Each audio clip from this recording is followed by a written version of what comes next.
Allons plus loin avec notre invité, le père Jean-Marie Petitclerc. Bonjour. Bonjour. Cet éducateur spécialisé, expert des questions d'éducation dans les zones sensibles, auteur de Petit Caïd deviendra saint aux éditions Salvator et Enfermer ou éduquer les jeunes et la violence aux éditions du Node. Est-ce que les parents sont en partie responsables de ce qui se passe depuis 4 jours ? Je crois que nous sommes tous responsables. Et évitons ce jeu de renvoi de la balle. Bien sûr, il y a une responsabilité des parents, bien sûr, il y a une responsabilité de l'école, il y a une responsabilité aussi de l'ensemble des citoyens. Je crois que le véritable problème qui se pose dans notre société, c'est bien ce défi éducatif, sachant voir quand même toute cette symptomatique de la violence comme étant le symptôme d'un déficit éducatif, et que dans ce déficit éducatif, combien il me paraît important de se serrer tous les coudes pour effectivement relever cette mission éducative auprès de la jeune génération.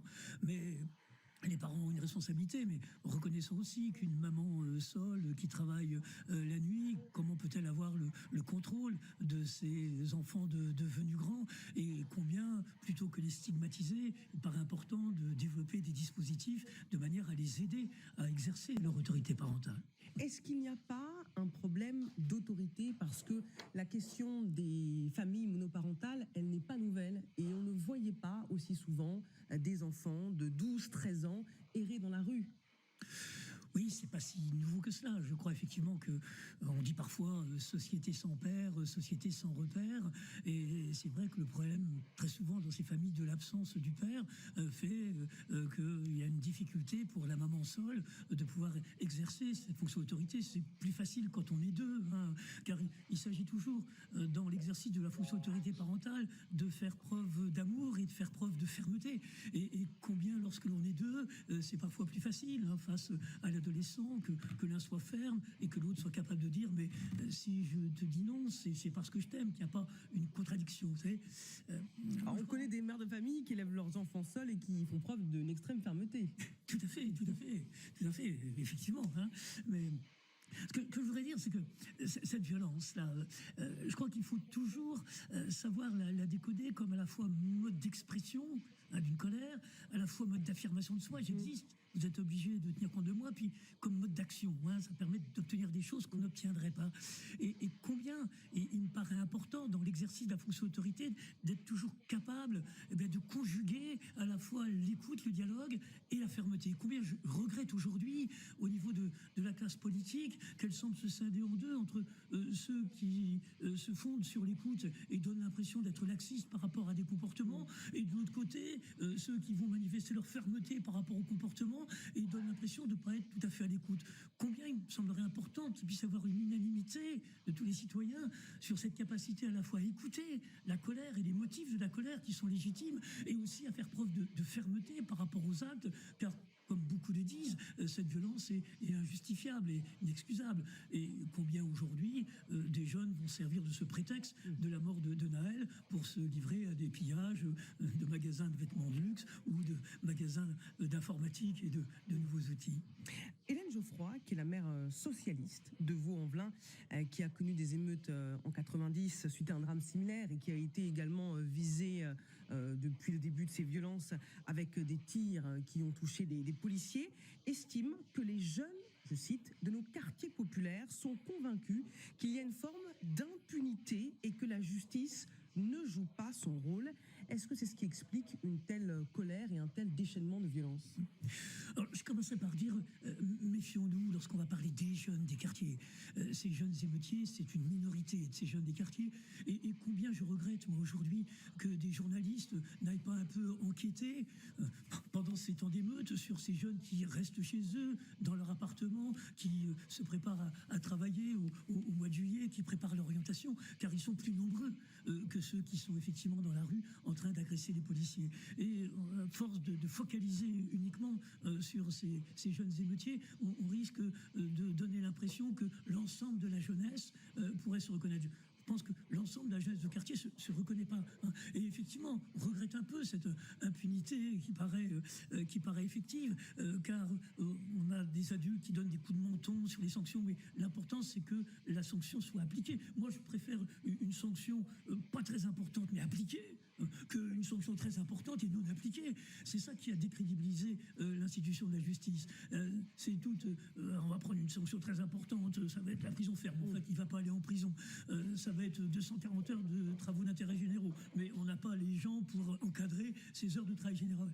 Je crois qu'il est important en termes d'autorité de crédibiliser la parole de l'adulte. Je crois que ce qui manque aujourd'hui, c'est qu'on a une parole de politique qui ne paraît plus crédible, on a une parole de juge qui ne paraît plus crédible, et combien il est important que tous les citoyens se ressaisissent en disant il faut cette cohérence entre le dire et le faire.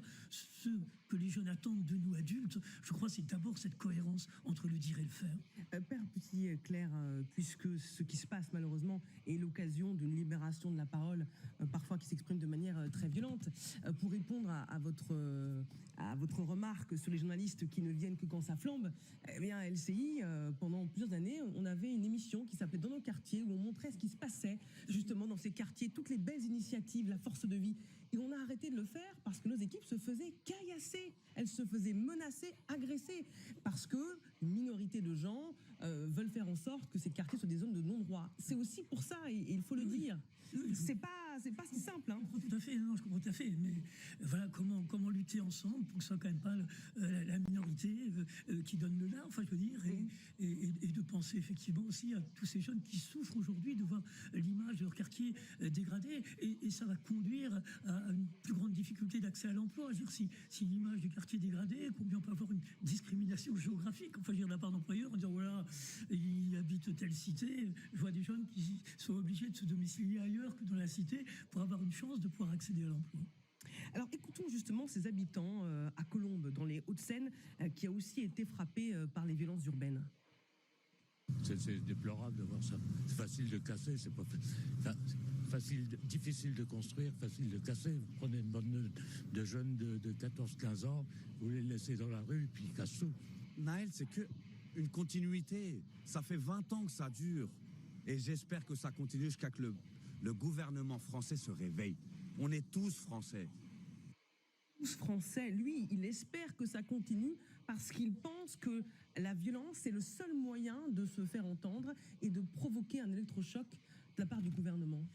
Oui, c'est ce que nous disent les jeunes, et c'est malheureusement vrai. C'est lorsque ça flambe que l'on voit notre président de la République s'intéresser un peu à la banlieue, alors que depuis le début de son mandat, toutes les dernières élections, qu'elles soient présidentielles ou législatives, je n'ai vu cette thématique de la banlieue ne pas émerger.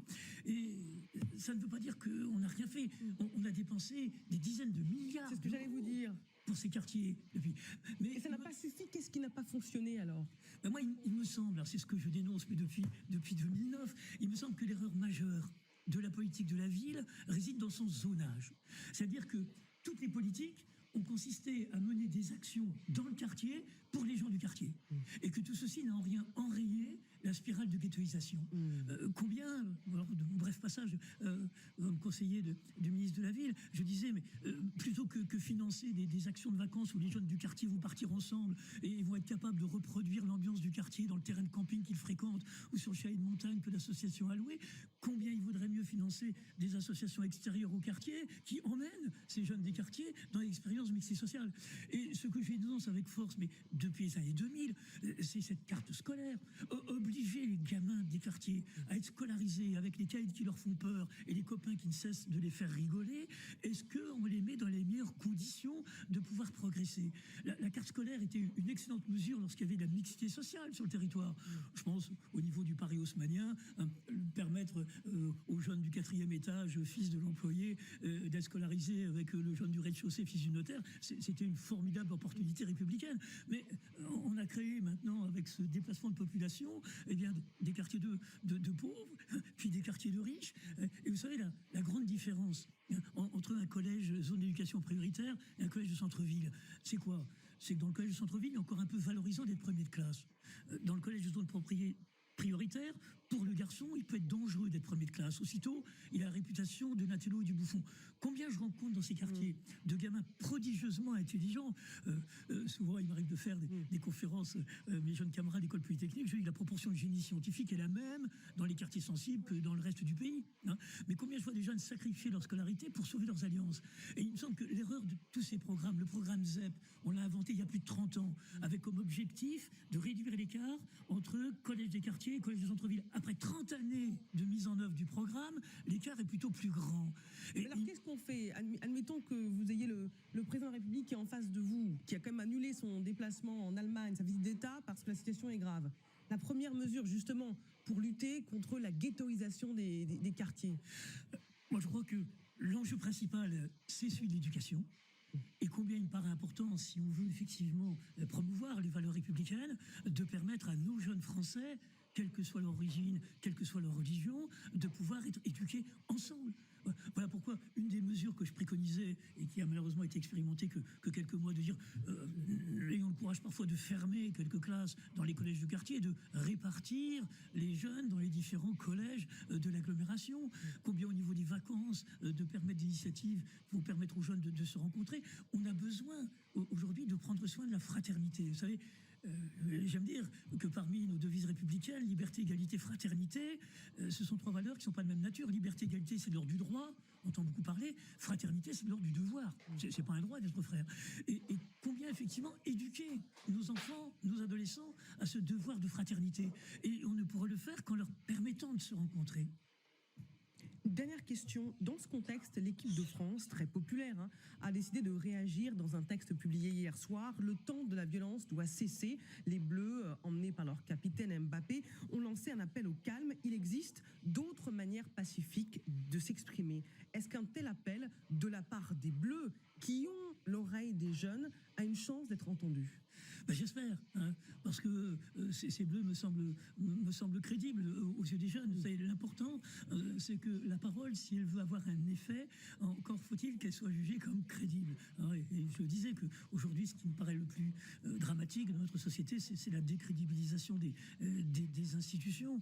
Et quand on voit un responsable politique dire, alors surtout, touchez pas à l'école, au gymnase, aux bibliothèques, mais ne touchez pas non plus aux mairies, aux commissariats de police, etc. Oui. Combien il me paraît important, faire cette éducation à la citoyenneté, combien c'est un enjeu majeur, et je me réjouis que nos Bleus, forts de leur aura, puissent tenter effectivement de ramener un petit peu à la raison tous ces jeunes. Merci Père Jean-Marie Petit-Clerc. Je rappelle vos ouvrages. Petit caïd deviendra saint, enfermer ou éduquer les jeunes et la violence. Merci d'avoir été avec nous.